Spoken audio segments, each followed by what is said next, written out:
IPS Bagan Online Learning, a project of Ghulam Azam. अस्सलाम वालेकुम viewers अॼु असां माइक्रोसॉफ्ट एक्सेल 2016 में इनवॉइस ठाहे सघंदासीं यानी हिकिड़ो बिल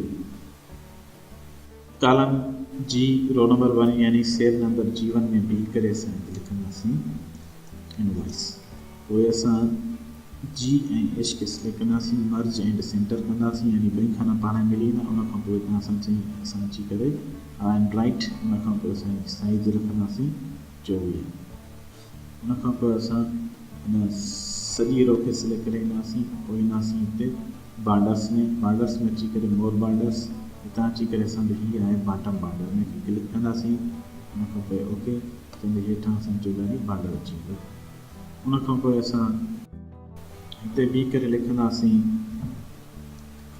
इनवॉइस नंबर आहे मिसाल 1117 उन खां पोइ असां लिखंदासीं हुनजे हेठां डेट आहे मिसाल अॼु 10 तारीख़ पहिरियों महीनो 2019 साल ठीकु हिनखे थोरो वेकरो कंदासीं ॿिन्ही खे सिलेक्ट करे राइट कंदासीं ॿिन्ही खे सिलेक्ट करे लेफ्ट कंदासीं ॿिन्ही खे वरी सिलेक्ट करे असां बॉर्डर्स में ईंदासीं बॉर्डर्स में अची करे मोर बॉर्डर्स हितां अची करे असां आउटलाइन बॉर्डर ॾींदासीं जंहिंमें चौधारी बॉक्स अची वेंदी उन खां पोइ असां ॿिन्ही खे सिलेक्ट कंदासीं सिलेक्ट करण खां पोइ असां वरी कंट्रोल वन ईंदासीं साॻी असांजी जेका फॉर्मेट सेल्स खुली ईंदी हिन में अची करे असां पोइ ईंदासीं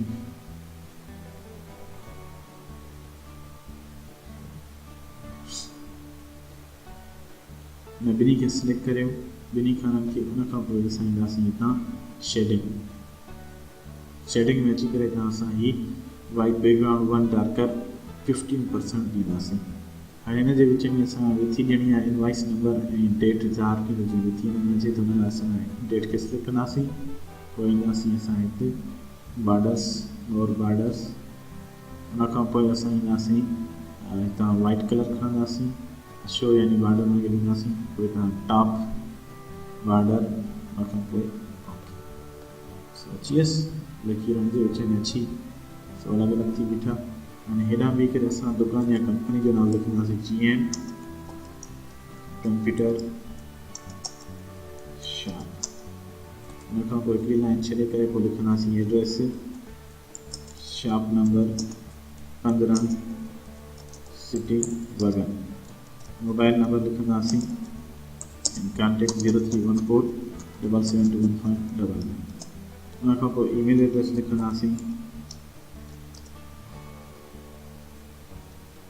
gmsindhi@live.com ठीकु हाणे ॿिन्ही खे सिलेक्ट कंदासीं सेल्स खे ऐं रोज़ यानी ॿिन्ही रोज़ खे असां डी कॉलम ताईं सिलेक्ट करे ईंदासीं उन खां पोइ मर्ज एंड सेंटर पोइ हितां अची करे असां वरी अलाइन लेफ्ट कंदासीं उन खां पोइ असां हिनजी साइज़ वधाईंदासीं 20 साइज़ ते फिक्स छॾींदासीं ठीकु उन खां पोइ असां F7 सेल में बीह करे असां हिते लिखंदासीं कस्टमर डिटेल्स यानी कस्टमर जी हिते मालूमात लिखंदासीं पोइ हुनखे असां सिलेक्ट करींदासीं हेसिताईं सिलेक्ट करे अची करे पोइ हितां असां शेडिंग ॾींदासीं शेडिंग ॾेई करे उन खां पोइ असां हिते ईंदासीं कस्टमर जो नालो लिखंदासीं नेम असां गुलाम मुर्तज़ा कुंबर ठीकु उन खां पोइ असां एड्रेस लिखंदासीं एड्रेस आहे Iqra public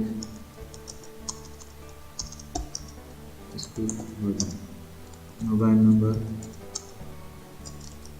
0300185095 email Iqra psw@hotmail.com enter उन खां पोइ असां हिते ईंदासीं हुनखे सिलेक्ट कंदासीं सिलेक्ट करण खां पोइ असां हिन सॼे खे सिलेक्ट करे ईंदासीं उन खां पोइ असां ईंदासीं बॉर्डर्स मोर बॉर्डर्स इहे असां खोलण जे लाइ कीबोर्ड तां कंट्रोल 1 शॉर्टकट की यूज़ करनी है यानी कंट्रोल के जोड़े करे एक काम करके ये आउटलाइन यानी बॉक्स में चौदह रचेंगे ये सारे नंबर थी थोड़ा वेट रोकस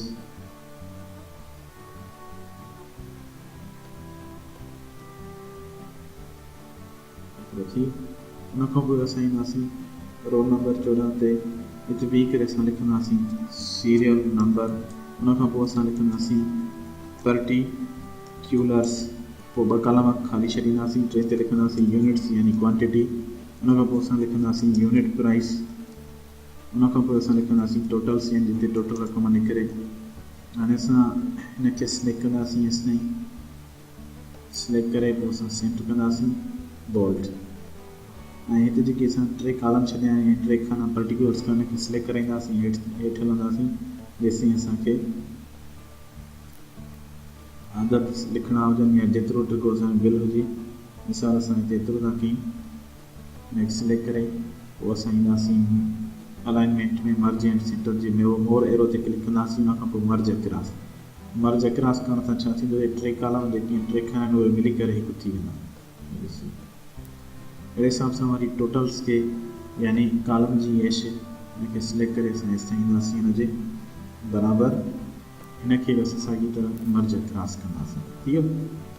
हिन कालम खे थोरो वेकिरो रखूं, उनखां पोइ असां ईंदासीं हिनखे सिलेक्ट कंदासीं, सिलेक्ट करे पोइ कंट्रोल 1 हणंदासीं, त जीअं असांजे फॉर्मेट सेल्स खुली अचे त बॉर्डर ॾियणो आहे, हितां सिलेक्ट करे बॉर्डर में अची करे आउटलाइन ये मिडिल लाइन ईंदी विच में लकीर ॾियण लाइ, वरी ईअं सिलेक्ट करे ईंदासीं हेसि ताईं, असां वरी कंट्रोल 1 खे लॻाईंदासीं, उनखां पोइ वरी आउटलाइन ऐं मिडिल लाइन ते ओके।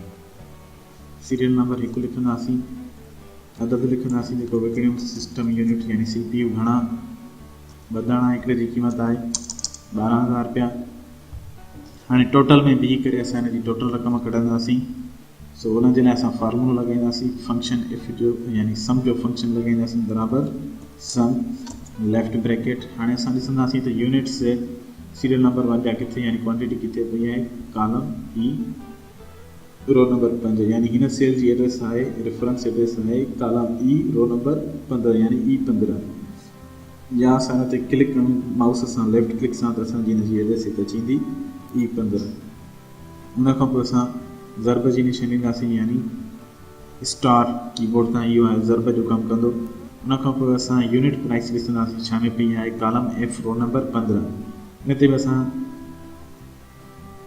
लेफ्ट क्लिक सां सिलेक्ट कंदासीं, लेफ्ट क्लिक करे सिलेक्ट कंदासीं, अची वियो F15। हीअ ॿई खाना असांजा सिलेक्ट थी विया यूनिट्स ऐं यूनिट प्राइस जा, E15 ज़रबिया F15, लेफ्ट ब्रैकेट बंदि, एंटर कंदासीं त असांजी टोटल रक़म थी मिलंदी 24,000। अहिड़े हिसाब सां अचो रो नंबर 2 यानी सीरियल नंबर 2, उनखां पोइ असां लिखंदासीं LCD मॉनिटर, 2 खपा आहिनि यानी 2 तइदाद आहे, हिकिड़े जी क़ीमत आहे 7,000 रुपीज़। साॻी तरीक़े सां असां फार्मूलो लॻाईंदासीं यानी फंक्शन सम्झो, वरी असां क्लिक कंदासीं यूनिट्स, उनखां पोइ ज़रब जी निशानी, उनखां पोइ यूनिट प्राइस, पोइ ब्रैकेट बंदि, एंटर त असांखे हिन जी टोटल थी मिलंदी, हिक जी क़ीमत आहे 7,000 त ॿिनि जी थी 14,000। अचो रोल सीरियल नंबर 3 ॾियूं, माइक्रोफोन 5 दाणा, हिकिड़े जी क़ीमत आहे 500 रुपीज़ बराबरि सम फार्मूलो लॻाईंदासीं साॻे तरीक़े सां, पर हिन में असां पहिरियों जेको तरीक़ो हलायोसीं उहो माउस सां क्लिक पिया कयूं, हाणे असां टाइप कंदासीं यानी हुनजो रेफरेंस एड्रेस ॾेई करे।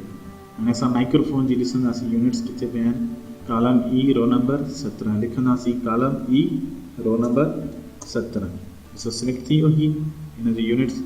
उनखां पोइ असां ज़रब जी निशानी ॾींदासीं, उनखां पोइ असां छा कंदासीं कालम F यानी यूनिट प्राइस जेका आहे उहा ॾियण जे लाइ असां ॾिसंदासीं हिन जो रेफरेंस यानी कालम F रो नंबर 17 लिखो, F रो नंबर 17 इहो सिलेक्ट थी वियो, E17 ज़रबिया F17। हाणे ब्रैकेट बंदि, एंटर कयो, टोटल जवाबु मिलियो ऐं टोटल रक़म मिली 2500 रुपया।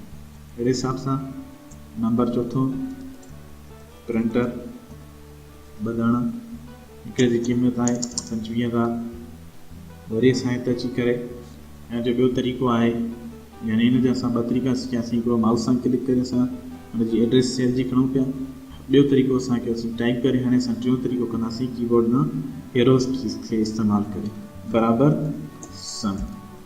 हाणे असां एरो कीज़ खे इस्तेमालु करे असां रेफरेंस एड्रेस यानी हुनजी नंबर यानी सेल जी एड्रेस खणंदासीं।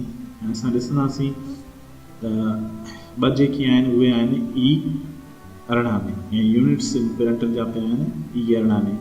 हाणे कीबोर्ड तां असां एरो कीज इस्तेमालु कंदासीं। इहे ॾिसो असां एरो कीज इस्तेमालु कयूं था अप डाउन लेफ्ट राइट जे ज़रिए, up down left right arrow keys. जंहिंजे मथां असां बीहंदासीं यानी सिलेक्शन अची मथां बीहंदी उनजी एड्रेस ईंदी हिते फार्मूले में E18 छा आहे E18। उन खां पोइ असां ॾींदासीं ज़रब जी निशानी। असांजी सिलेक्ट थी वियो हुन ज़रब बि अची वई। हाणे असां यूनिट प्राइस में ईंदासीं यानी प्रिंटर जी उहा वरी बि एरो की जी मदद सां वरी अची असां हिन जे मथां बीहंदासीं जेका यूनिट प्राइस आहे F18 अची वई। E18 ज़रबिया F18 ब्रैकेट बंदि एंटर। ही हुआ टे तरीक़ा जंहिंजे ज़रिए असां सम फार्मूला इस्तेमालु कयोसीं यानी सम फार्मूला में जेके असां टे तरीक़ा इस्तेमालु कयासीं सेल सिलेक्ट करण लाइ। वरी अचो त नंबर 5 लैपटॉप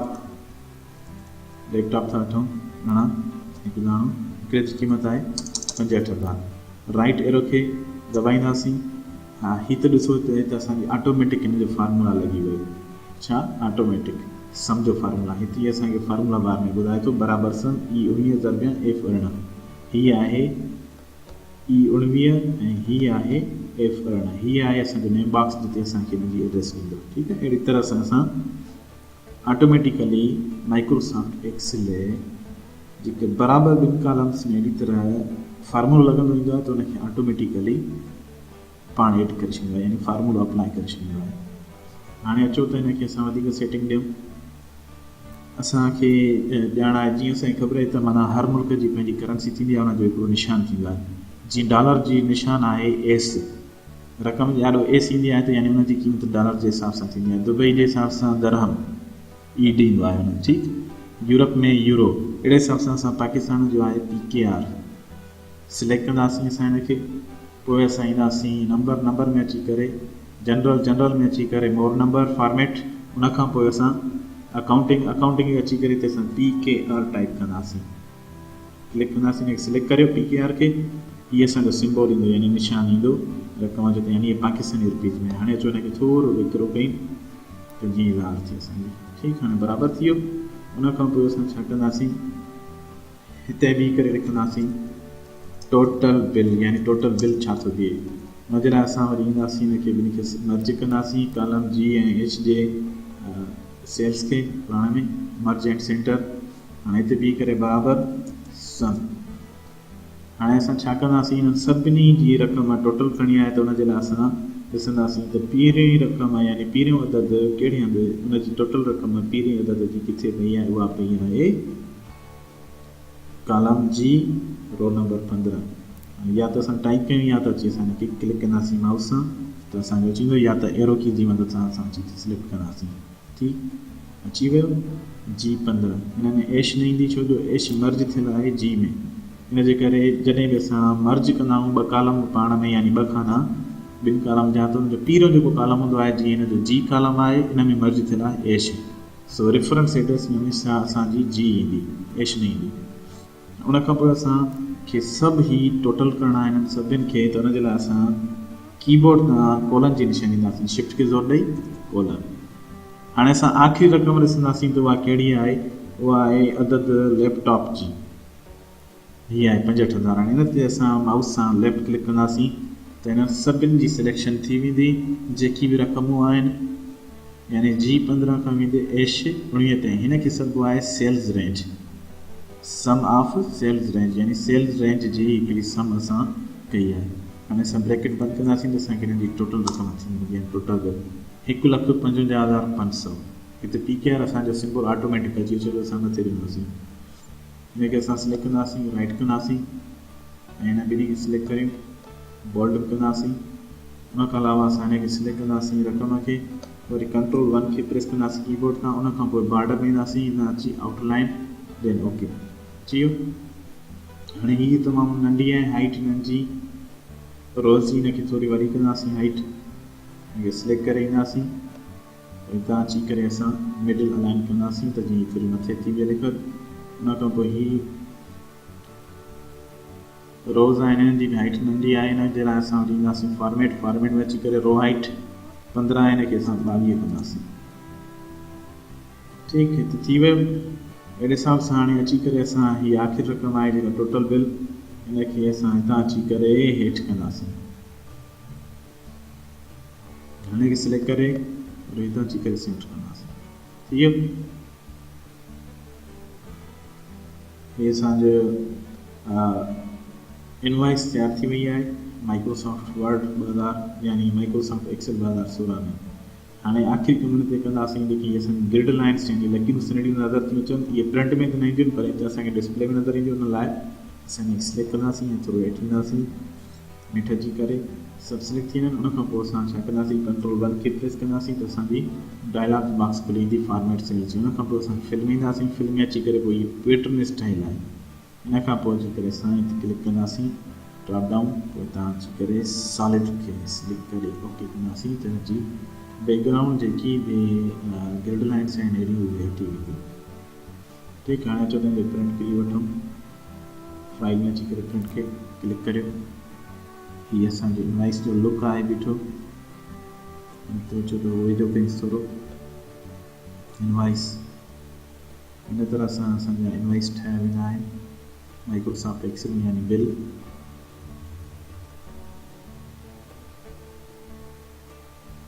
अञा आख़िरी अचो त हिनखे थोरो वॾो करियो ब्रैकेट।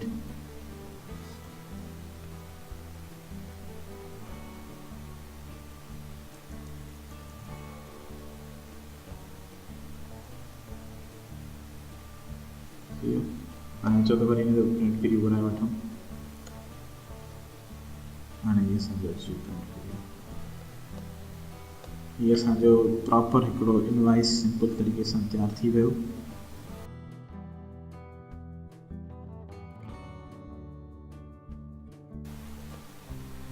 ऐं हा हिन जी मार्जिन असांखे पिणु सेट करणी आहे।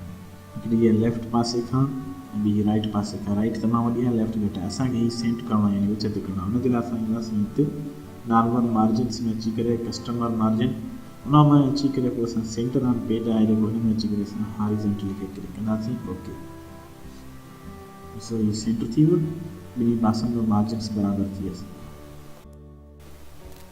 ये असांजो इनवॉइस सादे तरीक़े सां तयारु थी वियो माइक्रोसॉफ्ट एक्सेल में यानी हिकिड़ो बिल।